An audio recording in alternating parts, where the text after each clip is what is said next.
CD4 negativas, distintas a la CD4 positiva.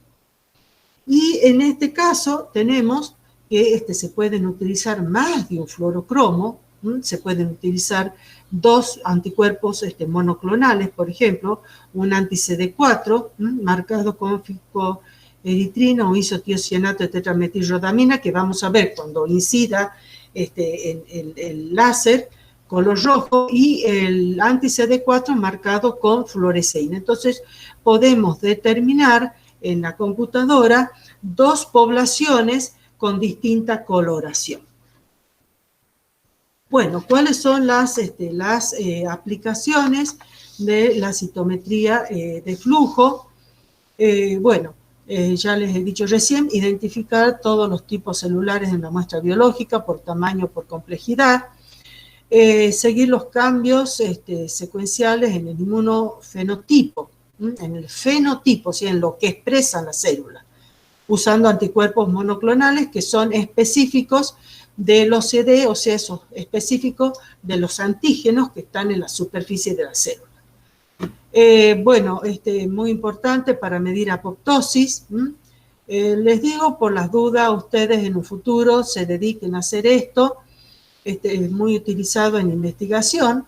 Se mide con un equipo que mide anexina B, la anexina B que precede a la pérdida de integridad, o sea, precede a que ya se reponga en marcha la apoptosis.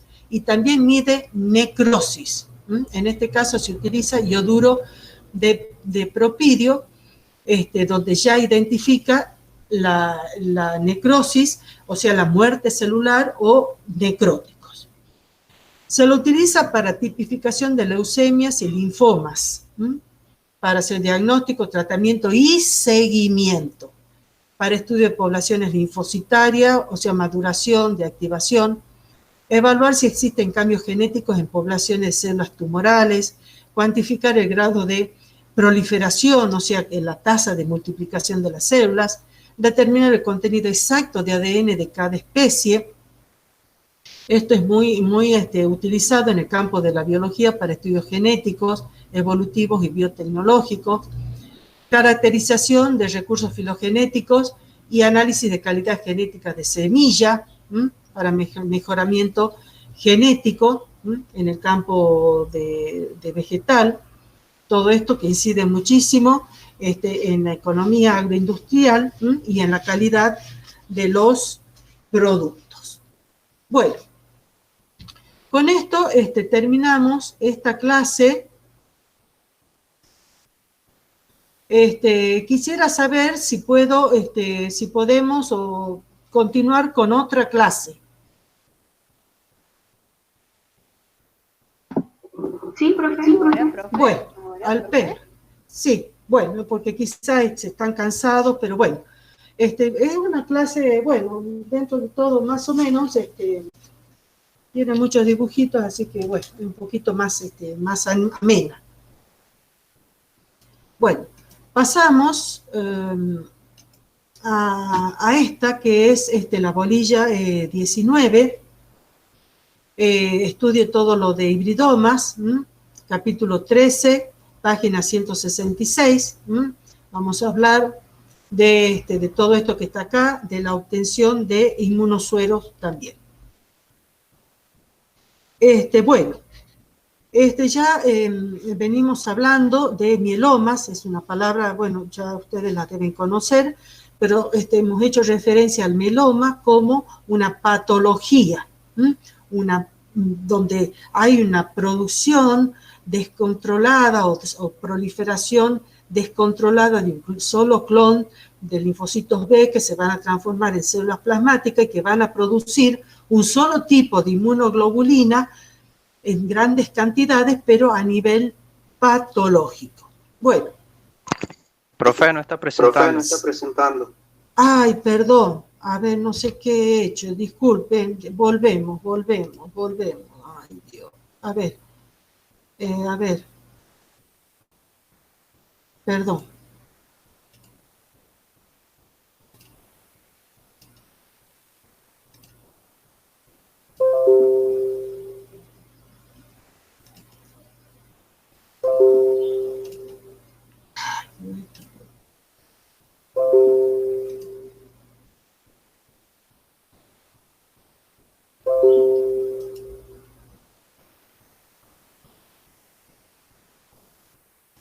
A ver, un momentito, porque no lo puedo hacer.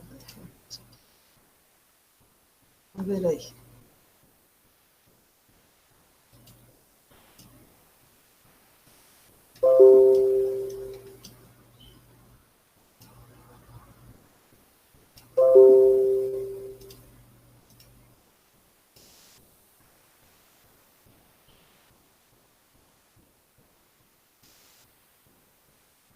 Ahí lo ven, chicos. Tema 19. Ahí se ve. Ah, qué suerte. Es que esto de la tecnología me tiene loca. Bueno, les decía, este es el tema 19. Vean hibridomas en el capítulo 13, página 166. Hibridomas, técnicas, anticuerpos monoclonales, obtención de inmunosueros. Bueno, lo que les decía recién de los mielomas, que hemos visto los mielomas, pero como una patología. Para la producción de anticuerpos monoclonales también vamos a necesitar células de mieloma, pero ya vamos a ver en qué sentido se las utiliza. Ahora, ¿qué son para obtener qué son los anticuerpos monoclonales? ¿Sí? En este caso, en esta producción de estos anticuerpos monoclonales, vamos a obtener anticuerpos, vamos a obtener inmunoglobulinas que son idénticas, o sea, que son del mismo isotipo. Yo cuando hablo de isotipo, ustedes ya saben a lo que me refiero, ¿verdad? Son inmunoglobulinas idénticas, del mismo isotipo, por lo tanto, es un suero homogéneo. Tiene absolutamente y solamente esa inmunoglobulina. Tiene una especificidad única, o sea, que todas las inmunoglobulinas reconocen el mismo epitope antigénico, o sea que son muy, pero muy específicas. Los anticuerpos monoclonales vamos a ver que son sintetizados por un solo clon de célula a partir de una célula que se va a multiplicar y va a producir un clon de célula que va a seguir creciendo y va a sintetizar esta inmunoglobulina.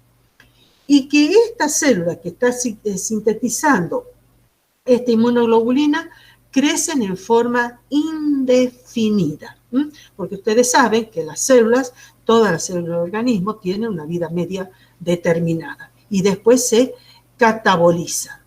Entonces, para la producción de los anticuerpos monoclonales se modifican las condiciones donde están creciendo estas células de modo que ellas no se catabolicen, no mueran.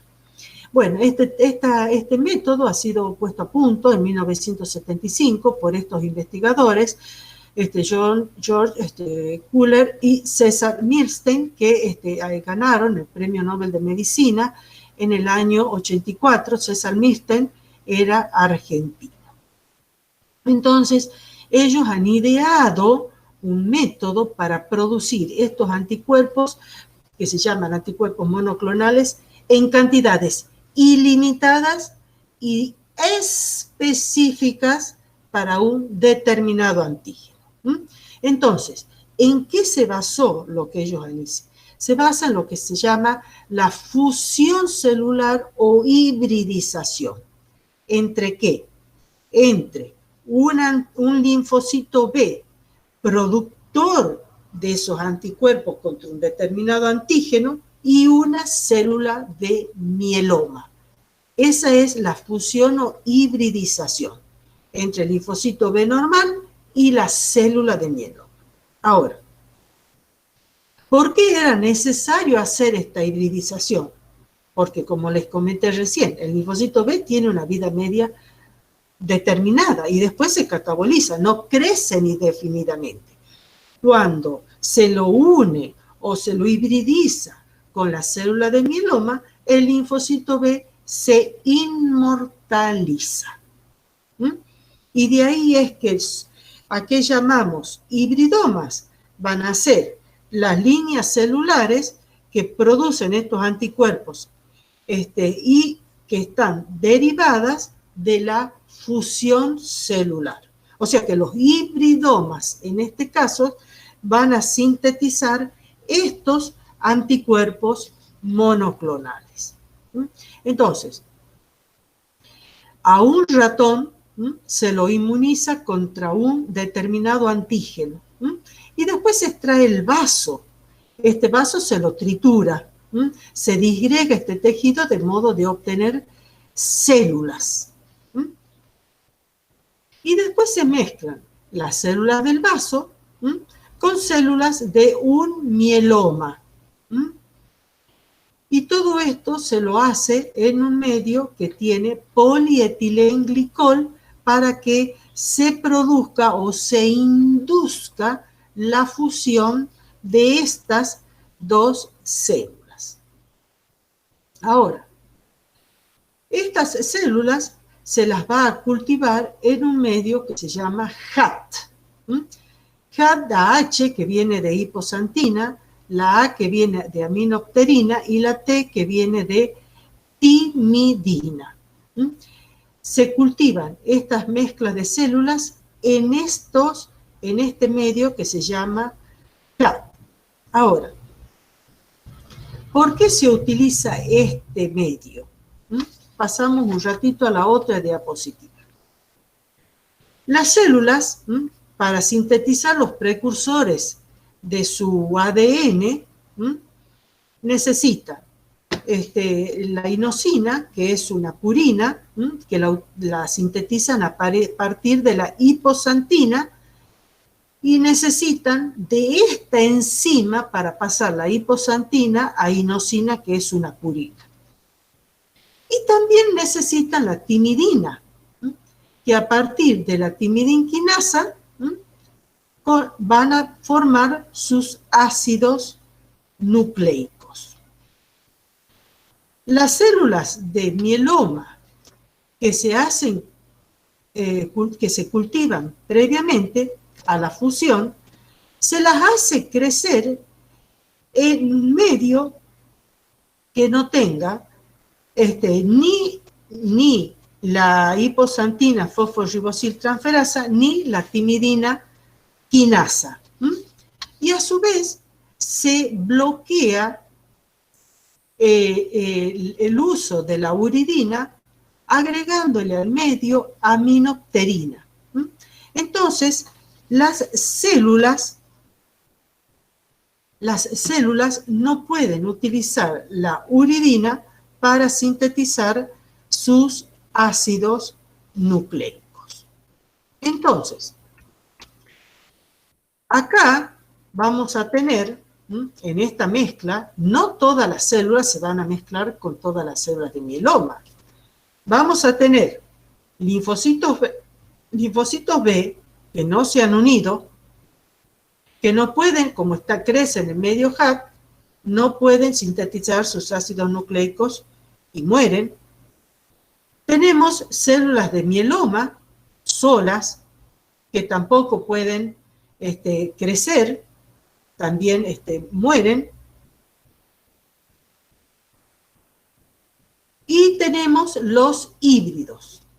Los híbridos que van a estar formados por linfocitos B y células de mieloma, que son los únicos que van a poder sobrevivir en este medio HAT. ¿Por qué? Porque en ese híbrido los linfocitos B van a proporcionar las enzimas necesarias para la sobrevida de ese híbrido. Y las células de mieloma le dan al híbrido el crecimiento ilimitado. Por eso, en el medio HAT solo van a sobrevivir los híbridos que son inmortales. Entonces, viene la clonación. ¿Qué quiere decir eso? Que los híbridos, todo esto que está acá, ya solo van a quedar los híbridos, se cultivan en distintos pocillos con diluciones al límite. Quiere decir que son diluciones extremadamente grandes, de modo que en cada pocillo se cultive un solo híbrido. Un solo híbrido. Y este híbrido comenzará a crecer por eso se llama clonación, comenzará a multiplicarse, va a formar un clon de células. Y después se analiza el sobrenadante de cada uno de estos pocillos. ¿Para qué? Para buscar el anticuerpo específico a este antígeno que hemos agregado antes. Para ello se utilizan técnicas de ELISA o técnicas de radioinmunoensayo, que son las que son las más sensibles. No se va a usar, por ejemplo, una reacción de hemoaglutinación porque no da la sensibilidad de la técnica. Entonces, los híbridos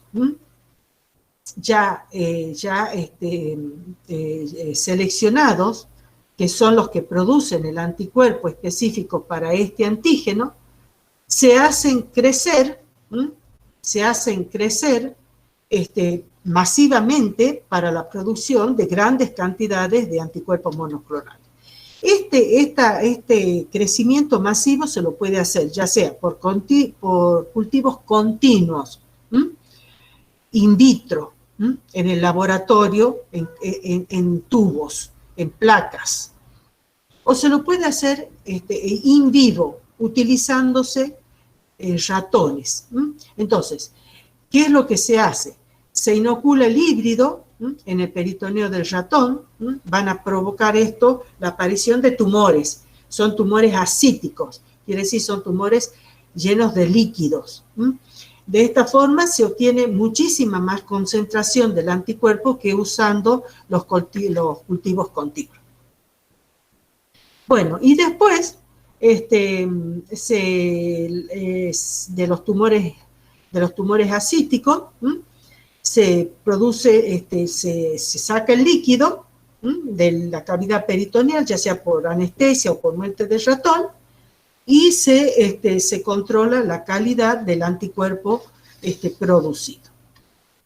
Bueno, la aplicación clínica de los anticuerpos monoclonales es muchísima para diseños de técnicas de diagnóstico, se llama inmunodiagnóstico, que se lo utiliza para detectar antígenos o anticuerpos en la sangre o cualquier tejidos o cualquier material biológico, para identificar poblaciones celulares. Recién yo les hablé del citómetro de flujo, que utilizábamos anticuerpos monoclonales.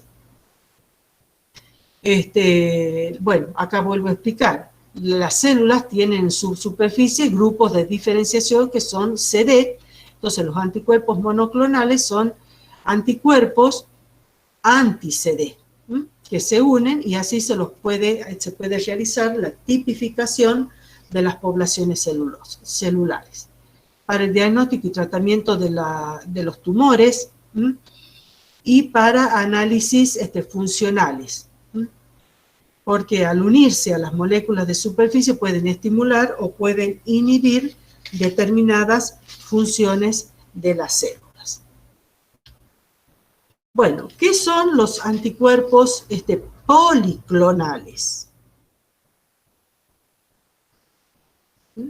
¿Qué son los anticuerpos policlonales? Los sueros policlonales se van a obtener a partir de antígenos que tienen más de un epitope. Se dice que son antígenos multivalentes. Cada uno de estos epitopes, ¿qué es lo que va a hacer? Va a estimular a un clon específico de células. Este clon, este epitope va a estimular el clon 1, cada uno el clon 2 o el clon 3. Estos clones van a proliferar, se van a diferenciar a células plasmáticas productoras de anticuerpos. Acá tenemos las células plasmáticas, acá tenemos los linfocitos. Entonces vamos a obtener un suero policlonal que corresponde a una mezcla heterogénea de anticuerpos. ¿Recuerdan este dibujito cuando vimos el proteinograma? donde acá está la zona de las gamma globulinas y están las inmunoglobulinas, que era una zona heterogénea, porque son sueros policlonales, los anticuerpos policlonales. Bien. Acá tenemos la respuesta policlonal. Son distintos clones de linfocitos que se van a estimular frente a cada epitope antigénico, y cada uno de ellos va a sintetizar la inmunoglobulina. En la inmunoelectroforesis nosotros vamos a ver la IgG, la albúmina, la IgA. Esto es una inmunoglobulina G policlonal. Es una respuesta policlonal. Es una respuesta normal. La respuesta policlonal es una respuesta normal, que va a llevar ¿a qué? A la síntesis de un suero heterogéneo. La respuesta monoclonal es patológica, es anormal. Acá ya volvemos a lo mismo. Están los mielomas, que se llaman gamopatías monoclonales. Ocurre por algún defecto genético, donde un clon va a proliferar en forma desordenada, desordenada y muchísima cantidad, y va a dar lugar a la síntesis o a la secreción de una inmunoglobulina en grandes cantidades. Este es el grafiquito del suero del gato que tenía el mieloma. También se van a sintetizar las otras inmunoglobulinas, pero en menor cantidad. Entonces, que quede claro, la respuesta monoclonal es una respuesta patológica del organismo. Y también tenemos que hacer la diferencia entre monoclonal y anticuerpos monoclonales. Los anticuerpos monoclonales son obtenidos por hibridización o producto de la fusión celular. Son sueros homogéneos, todos idénticos, de especificidad única. En cambio, estos no son homogéneos, pero uno está sintetizándose en mayor cantidad, en muchísima más cantidad que los otros. Bien, ya hemos hablado también de los sueros o antisueros. Recuerdan que les había dicho que los antisueros se obtienen de animales inmunizados con un determinado antígeno. Recuerden que el suero mismo puede actuar como antígeno. Bien.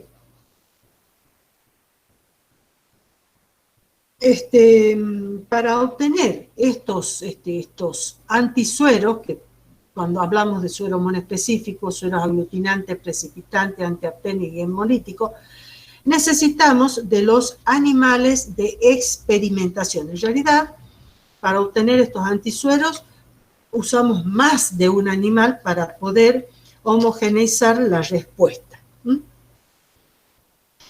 Podemos inocular el antígeno o inmunógeno con o sin el agregado de los adyuvantes. Ya vamos a ver adyuvantes cuando veamos el capítulo de vacunas. Los adyuvantes son sustancias que van a estimular la respuesta inmune, actúan de diferente manera, ya lo vamos a ver. Esta inoculación se hace en determinados tiempos, cada uno tiene su tiempo. Después hay que hacer una sangría exploratriz. Antes de sacarle sangre a ese animal de experimentación, tenemos que conocer si ha sido exitoso el plan de inmunización que se ha llevado a cabo para obtener estos anticuerpos, estos antisueros. Porque puede fallar puede fallar la vía de inoculación, pueden ser animales muy jovencitos o o viejos, o tener las patitas enfermas o estar con hongos, estar enfermos. Entonces, todo eso va a disminuir su sistema inmunológico y por lo tanto eso va a incidir en el título de anticuerpos que obtengamos cuando se termine de realizar el plan de inmunización.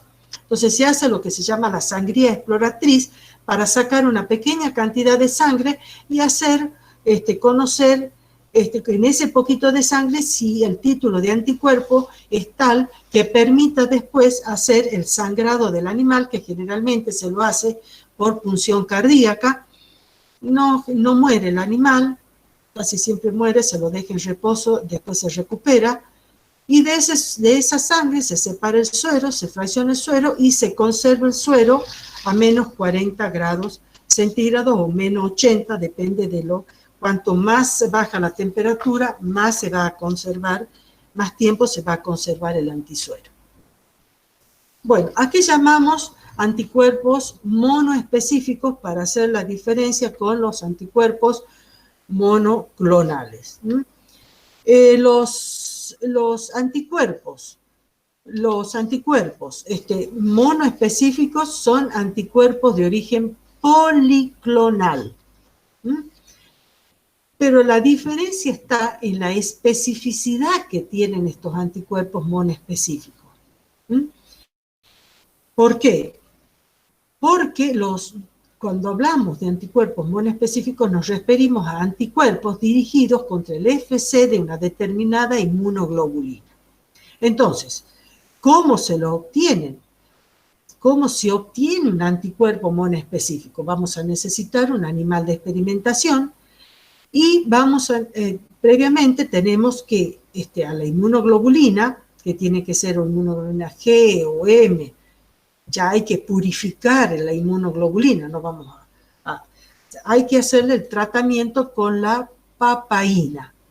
La papaína, que ya hemos hablado en el capítulo de anticuerpos, va a separar los dos FAB y va a quedar el FC.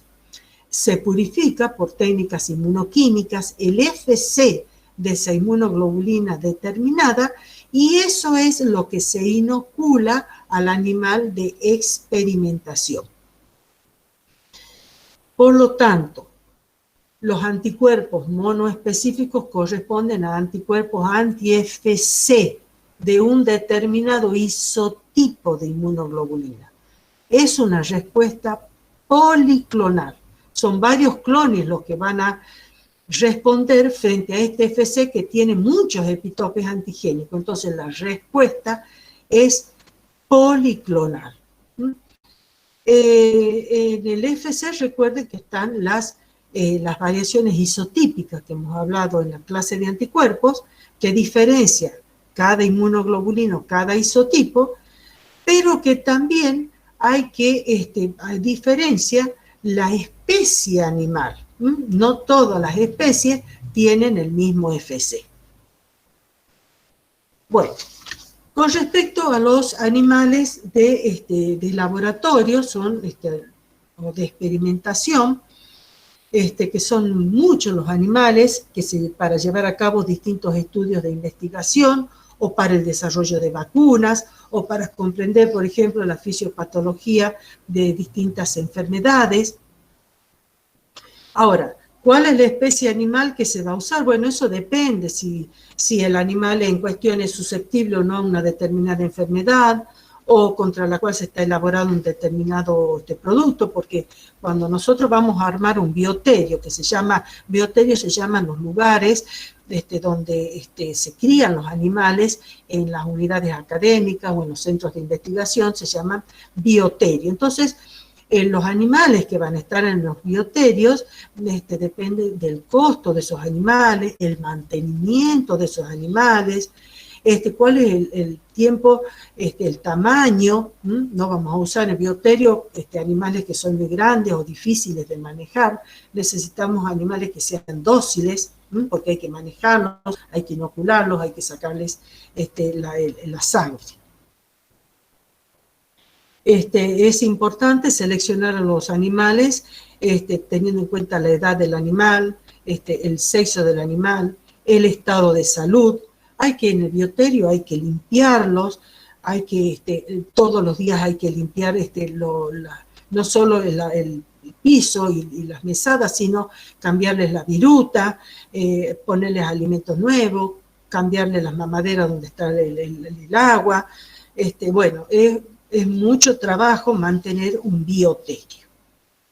Bueno, con respecto a los ratones, el ratoncito que tiene un sistema inmunológico que es muy semejante al humano, pero que se lo utiliza muchísimo para los distintos trabajos de investigación. Es un mamífero muy chiquito, con procesos bioquímicos semejantes a los del hombre, que se reproducen muy rápido. También eso hay que tener en cuenta, y que el ratoncito es el más estudiado genéticamente. Entonces, es la caja, que tiene una tapa, esta es la viruta, acá se pone el alimento y acá se pone una mamaderita, que es una botellita de vidrio con un piquito donde ellos toman el agua. Se lo agarra así, se lo toma de la cola, se hace que las patitas de adelante se agarren de la rejillita y se sujeta la cola entre los dos dedos y con los dos dedos de último y con el pulgar y el índice se lo toma así de entre las orejitas. Otro animal muy utilizado en los laboratorios de investigación son las ratas. Las ratas, que son animales, miren, con respecto a las manos, son más difíciles de manejar. Hay que tener mucha práctica. Para tomarlo a las ratas hay que también tomarlas de la cola, y se las pone sobre una mesada de modo que ellas quieran como escapar, y con la cola le tiramos de modo que podamos apoyar la mano y poner los dos dedos en su cabecita, y así la podemos sujetar para que no muerdan, porque son muy, muy fuertes. Y de esta forma, si queremos hacerle alguna inoculación intraperitoneal. En este caso tenemos los conejitos, que son muy, muy utilizados, se los toma así, de la mano. Acá tenemos los conejitos, que son muy utilizados. Ya vamos a ver las vías de inoculación de los conejos. Son muy dóciles los conejitos. Para inocular siempre se necesitan 2 personas. Con respecto a las vías de inoculación, las vías de inoculación, tanto en la rata como en el ratón y en el conejo, puede ser endovenosa, puede ser intradérmica, puede ser intraperitoneal. Se lo toma acá, se levanta un pedacito, un poquito del pelo, de modo de no inyectar adentro del peritoneo, sino dentro del peritoneo sin inyectar dentro del intestino. Eso quería decir. Bueno, también está la vía oral. Hay que sujetarlo, se les abre un poquito la boca, son fáciles de inocular, y con una jeringuita de tuberculina se lo puede inocular de forma oral. Con respecto a las vías de extracción sanguínea, en equinos y rumiantes se utiliza la vena yugular, en los bovinos, ovinos y caprinos usamos la yugular, la vena caudal, en el cerdo la vena de la oreja, en el perro y gato la vena cefálica o la safena, y en las aves la alar. Bueno, ¿cómo vamos a hacer la extracción sanguínea? Que siempre tengan en cuenta que hay que desinfectar la zona. Estos ratoncitos se los puede anestesiar, se les puede hacer la extracción previa anestesia, previa anestesia o no. Bueno, se desinfecta, se utiliza una agujita, se pone el animal de cúbito dorsal, quiere decir boca para arriba, se introduce la agujita en 45 grados por debajo del corazón, y se llega, se atraviesa el ventrículo y suavecito, una vez que la aguja ha llegado al corazón, suavecito se hace la extracción de la sangre muy lentamente. Por supuesto, el ratoncito, la volemia es poca, así que si se le saca 1 mililitro, 2 mililitros, el ratoncito es difícil que pueda sobrevivir. En el caso de los conejitos, los conejitos se les puede extraer sangre varias veces. Entonces tenemos, ya les he dicho, necesitamos 2 personas, uno que lo sostenga. Acá necesitamos otra, acá hay 3 personas, uno le sujeta la cabeza, el otro le sujeta las patitas de atrás, y un tercero acá le hace la incisión o la punción cardíaca, siempre en ángulos de 45 grados. Siempre hay que tratar de que sea una sola punción cardíaca y no estar tratando de buscar, porque ahí es donde se lastima el corazón. Si se hace una sola punción cardíaca y se extrae sangre como está acá, este conejito va a quedar quietito hasta el otro día y se va a recuperar. No es aconsejable sacar más de 10 mililitros, 15 mililitros por vez de extracción, y el conejito después se recupera. Nosotros hemos tenido animales que incluso se han reproducido y han muerto de viejos, pero se les sacó cantidades de veces la sangre para obtener los anticuerpos que ustedes utilizan para trabajar en el laboratorio. Bueno, esto es para mostrarle cómo se hace la extracción, la sangría exploratriz que yo les decía, por la vena lateral del conejito. Se le pone un poquito de silol o alcohol, entonces la venita se va a hinchar. Esta es la venita marginal, se le pone alcohol o silol, y se hincha y se saca un poquito de sangre sin necesidad de hacer la punción cardíaca. Entonces, con este poquito de sangre podemos analizar los anticuerpos formados. Depende si nosotros hemos inoculado un antígeno soluble o un antígeno particulado. Si nosotros hemos inoculado un antígeno soluble, vamos a hacer esta pruebita con reacciones de precipitación. Si hemos inoculado con antígeno soluble, vamos a constatar la presencia de estos anticuerpos con pruebitas de aglutinación. Bueno, acá tenemos que en las ratas, en los ratoncitos también, pero es más difícil, se puede sacar la sangre de la vena lateral de la ratita con una aguja de tuberculina.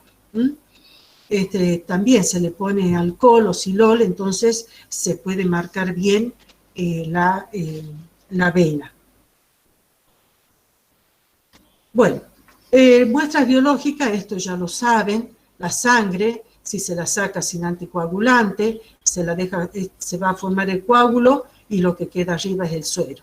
Si se la saca con anticoagulante, se centrifuga, esto que está acá son los glóbulos rojos, también hay leucocitos y también hay plaquetas, y lo que queda arriba es el plasma.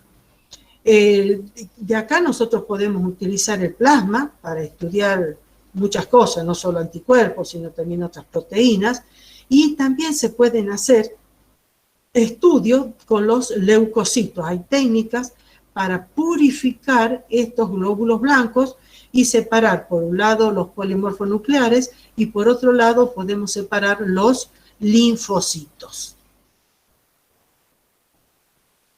Bueno, entonces estos son los que después se guardan, se frisa, se guardan y fraccionados. Bueno, esto ya lo saben ustedes, esto lo van a ver más cuando vean análisis clínico, son los frotis, lo van a ver en el microscopio para identificación de las poblaciones celulares. Bueno, ¿cuáles son las muestras que se utilizan para hacer un inmunodiagnóstico? Pueden ser secreciones vaginales o del tracto prepucial con solución salina, con una perfusión, o líquido de lavado. También secreciones nasales, lágrimas o vaginales prepuciales, pero con un hisopo. Este hisopo se coloca en un medio de transporte especial y después se los analiza. Pueden ser leche o calostro, ya hemos visto reacciones que utilizan esto, o pueden ser tejidos u órganos para histología o anatomía patológica. Bueno, acá les he puesto lo que se utiliza en la parte de investigación, el ayudante de Freud completo para los animales de investigación. Esto no se utiliza para humanos, ¿sí?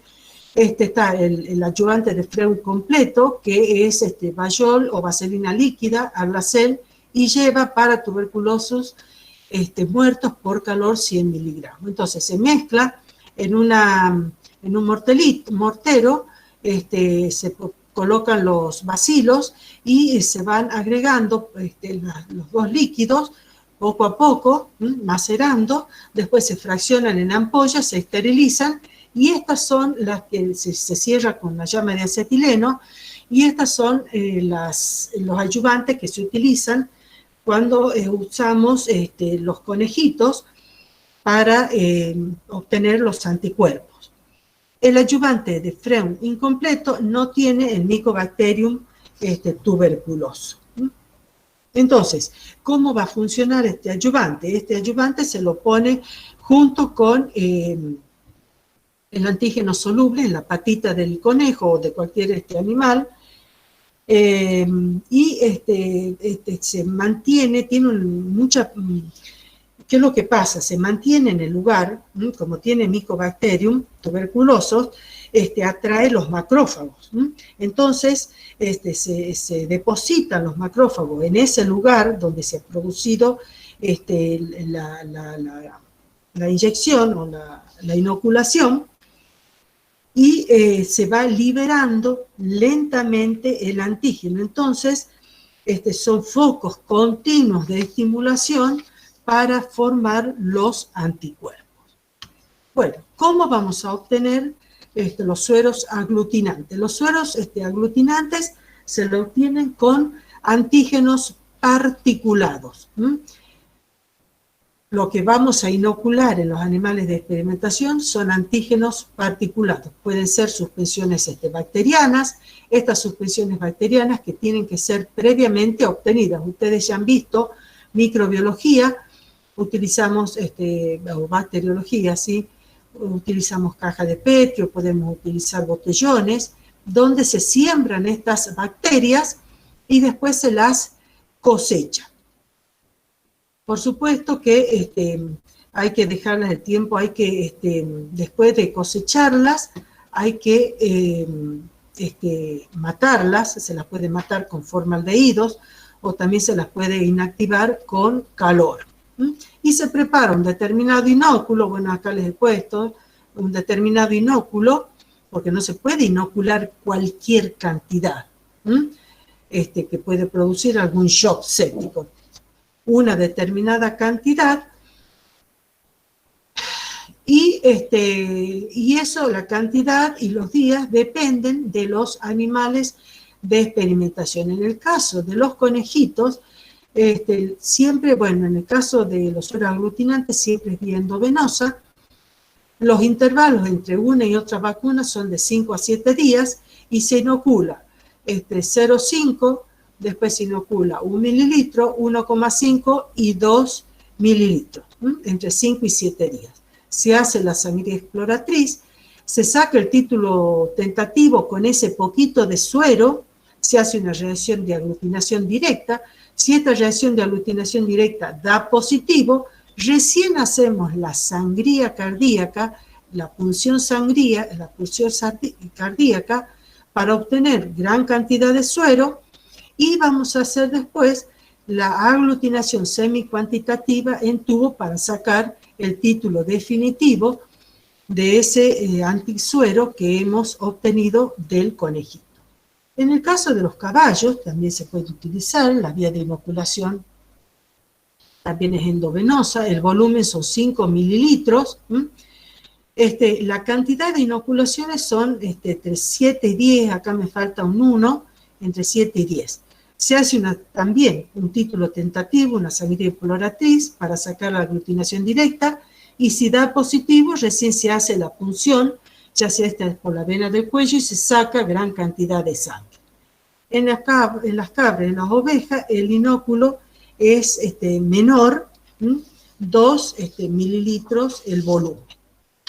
Con respecto a los sueros precipitantes, cuando hablamos de suero precipitante, el antígeno va a ser antígeno soluble, y siempre va con un adyuvante por vía intradérmica, con un adyuvante de Freund completo. Entonces, en el caso de los conejitos, el inóculo se mezcla, el inóculo va a ser el antígeno soluble con el adyuvante. 1 mililitro de esta mezcla, que es 1 mililitro de antígeno soluble más 1 mililitro de adyuvante completo, son 2 mililitros en total, uno de inóculo y uno de adyuvante. Y de esto se inocula 1 mililitro en cada una de las de vía intradérmica, en las caras internas de las patas traseras de los conejitos. Y se hace una inoculación por semana. Son 4 inoculaciones aproximadamente 1 mes y medio. Entonces, al cabo de este plan de inmunización, se saca un poquito de sangre, se hace una sangría exploratriz y se hace un título estimativo con un ring test. Entonces, un poquito de suero, hacemos el ring test, y si de este ring test se forma el anillito, se sangra por punción cardíaca y después se determina la cantidad de anticuerpos por determinación de la zona de equivalencia. En el caso de las cabras y ovejas, se hacen 2, son más grandes, necesitamos más cantidad, entonces ya acá son 2 mililitros de inóculo con mayor concentración, de 2 a 5 miligramos por mililitro, con 2 mililitros de adyuvante de Freund. O sea que acá tenemos en total 2 mililitros, acá teníamos 4 mililitros, acá teníamos 2. ¿Por qué? Porque acá en cada una de las inoculaciones se inocula un volumen total de 2 mililitros. Después se sangra y se hace lo mismo por la vena yugular.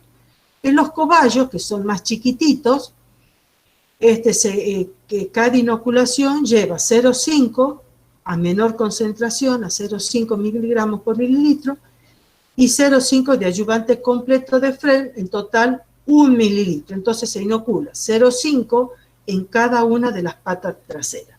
Y en la rata, la concentración es mucho, ya hablamos de microgramos, de 200 a 200 microgramos. El método y volumen semejante al de los cobayos. Bueno, cuando hablamos de antisuero antiapteno, ya hemos hablado que el apteno no es inmunogénico por su pequeño tamaño, que para estimular el sistema inmunológico hay que adjuntarlo con un transportador o carrier. Entonces,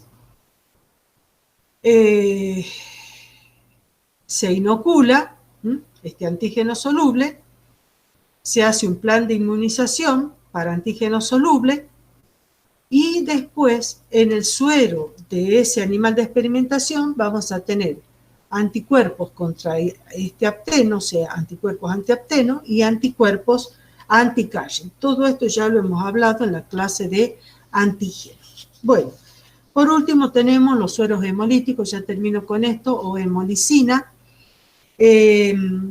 ¿Para qué se utiliza? Ustedes no ven estas reacciones, pero hay reacciones también que se utilizan para inmunodiagnóstico, pero son pruebas de inmunohemólisis. que van a usarse para ver la funcionalidad de distintos componentes, sobre todo para, para el sistema del complemento. Van a ver complemento al 50 y al 100% del ISIS, que son pruebas funcionales del complemento. Ya hemos visto que los distintos componentes del complemento, ya lo hemos repetido, que se pueden dosar por inmunodifusión radial. Ya les expliqué que se puede dosar C3, componente C3, componente C4, el C1 inhibidor, el factor B de la vía alterna del complemento, por inmunodifusión radial. Los sueros hemolíticos se utilizan para pruebas de hemólisis. Estas pruebas no vamos a ver ni aglutinación, no vamos a ver ni precipitación. Esta prueba, la visualización de esta prueba es que en los tubos se ve o hemólisis o no hemólisis, o sea, glóbulos rojos enteros. Bueno, para obtener estos sueros hemolíticos, que también se llama hemolicina, se utilizan conejos que son adultos, conejos que son de 2 a 3 kilogramos de peso, y se inoculan con glóbulos rojos de carnero. Los glóbulos rojos de carnero que tienen dos tipos de antígenos en su superficie. Unos antígenos que se llaman isófilos, que son termolábiles, o sea que si se calienta estos glóbulos rojos se destruyen, y antígenos heterófilos que son termoestables y que se llaman antígenos de Forssman. Generalmente, si se inoculan con glóbulos rojos enteros para obtener suero hemolítico, no se obtiene una hemolicina de calidad porque van a interferir, vamos a obtener anticuerpos contra estos antígenos isófilos y anticuerpos contra antígenos heterófilos. Entonces, esto dificulta la estandarización. Entonces, ¿qué es lo que se hace? Se inocula con el estroma, con el estroma de los glóbulos rojos, y se va a obtener anticuerpos contra antígenos heterófilos. Entonces, los glóbulos rojos, bueno, yo apenas les digo, pero es largo, solo para que tengan una idea de cómo se lo hace, cómo se obtiene el estroma de los glóbulos rojos. Se filtran los glóbulos rojos, se lisan con agua, es una cosa larga acá, se filtra, se lo lava con fisiológica, se centrifuga, acá tenemos todo el estroma, esto se los deja en la heladera, se centrifuga, y tenemos acá, después se los calienta para eliminar algún antígeno isófilo que queda, y este es el estroma que se utiliza para inmunizar. La inmunización que se utiliza es por vía endovenosa. La primera inmunización se hace con 0,1 mililitro de estroma, después se hacen 5 inyecciones con 1 mililitro, otras 5 inyecciones con 2 mililitros, y eso se hace durante 2 semanas y no más de 2 días entre cada una de estas inoculaciones. Y después hay que sangrarlo en la última inoculación. Bueno, con esto termino, espero que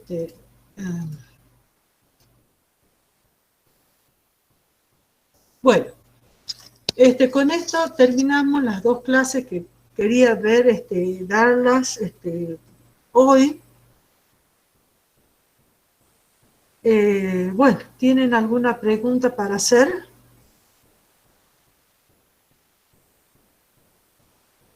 No, profe. Bueno, entonces, con esto finalizamos la clase. Nos vemos el martes que viene. Y bueno, vayan estudiando para el viernes que viene, que van a tener el primer interrogatorio. Para ya el martes siguiente, que ya está todo en el cronograma puesto en el campus, van a tener el primer trabajo práctico. Bueno, los espero el martes que viene, chicos, que anden bien, que tengan igualmente, profe, muchas gracias. Gracias a ustedes, que anden hasta bien. Luego. Chao, hasta luego. Profe, gracias. Chao, hasta luego, que anden bien.